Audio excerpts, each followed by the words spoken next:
Okay, when to sketch the region enclosed by the given curves, decide whether to integrate with respect to x or y, draw a typical approximating rectangle, label its height and width, and finally find the area of the region. So we have y equals 2x plus 2. That's a line with a slope of 2 and a y-intercept of 2. Y equals 12 minus x squared. That's a parabola that has been flipped across the x-axis and then shifted up 12 units. The standard form of the equation, negative x squared plus 12, tells us that the vertex, let me actually write it like this. X minus, okay, let's write it as x minus 0 quantity squared plus 12. That way we see that the vertex is 0, 12. And it opens down. Okay, these other two are vertical lines. We'll see how they come into play. X-axis and the y-axis. Okay, the x and y-axis. We have the line that hits at 2 and has a slope of 2.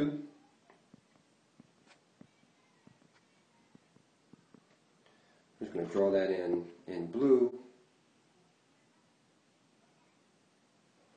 Positive slope of 2, hits at 2. And then the parabola is 12.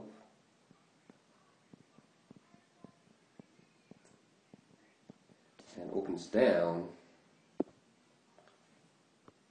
just going to draw a sketch like this.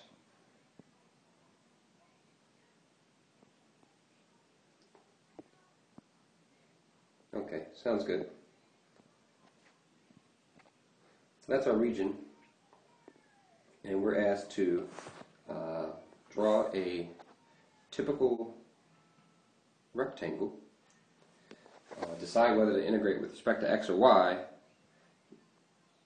draw a typical approximating rectangle, and label its height and width. Okay, everything's actually built off of that typical approximating rectangle. We'll start there. Our choices are to draw it horizontal or vertical, and there would be a problem if we were to draw it horizontal.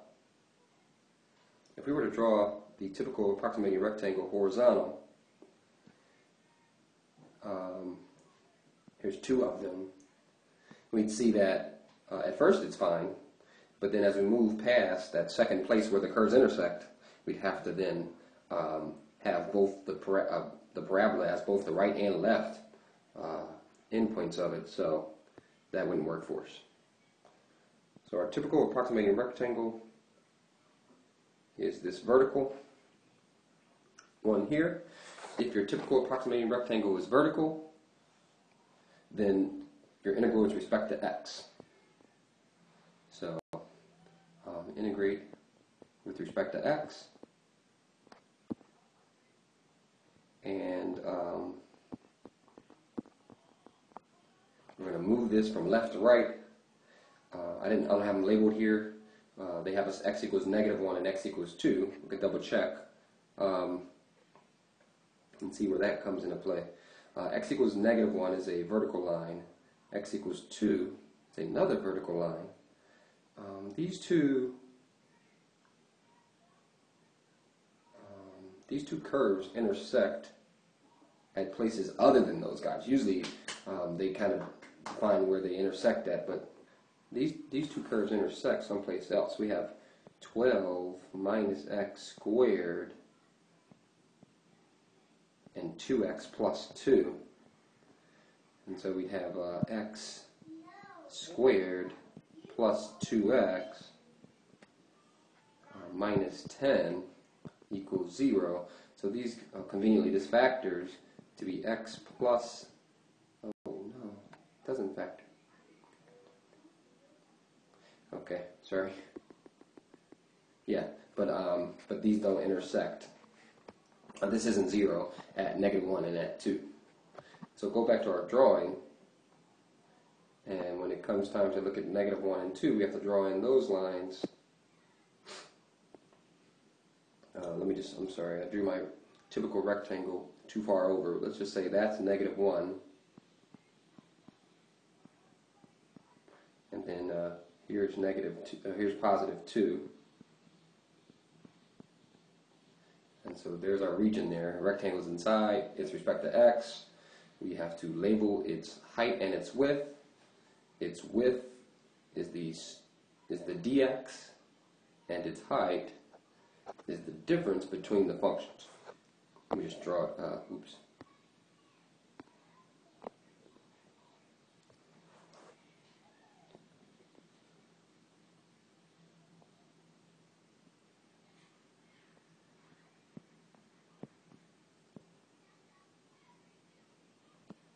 Okay, its width is dx, and its height is the difference between the functions. The upper function being the parabola, the lower function being the line.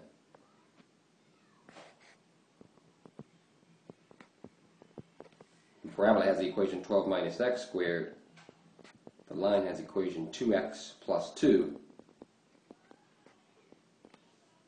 And so that's how we end up with basically the opposite of that, of what's above. When we go to multiply this all the way out, we get minus x squared minus 2x plus the 10.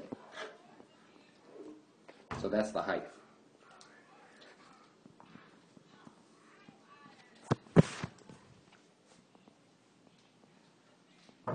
Okay, great. So we're ready to set up the integral and then solve. We have that the area is equal to the integral from -1 to 2, the height of the rectangle times the width of the rectangle. We have negative x squared minus 2x plus 10 dx. It's just negative x cubed over 3 minus x squared plus 10x, evaluated from -1 to 2. So we're going to have